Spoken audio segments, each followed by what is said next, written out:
Cauda equina syndrome is relatively rare, and yet its diagnosis is invoked with a fair amount of frequency in acute care settings.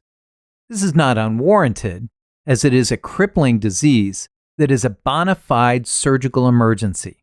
If attended to in too delayed a fashion, a patient can be left paralyzed, incontinent, and impotent.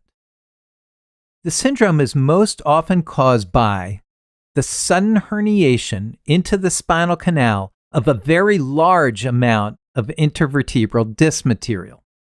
The large disc herniation compresses all of the nerve roots hanging below the end of the spinal cord, also known as the conus medullaris. This is located at L1-2.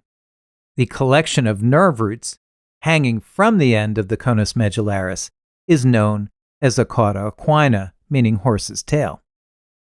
Cauda equina syndrome can also be caused by an epidural abscess, a hematoma, tumor, or collapsed bone compressing the lumbar thecal sac.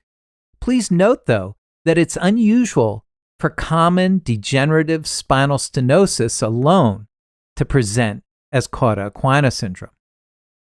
Urinary retention is actually the most common sign of cauda equina syndrome.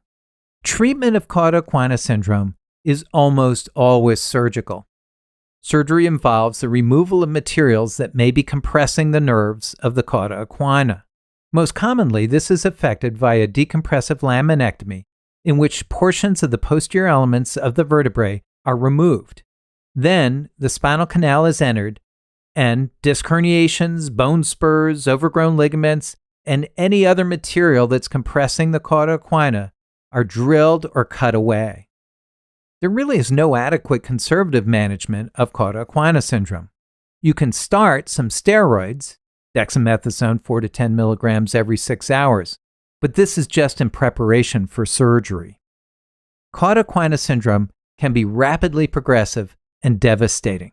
So please, if you're considering it, call your neurosurgeon immediately.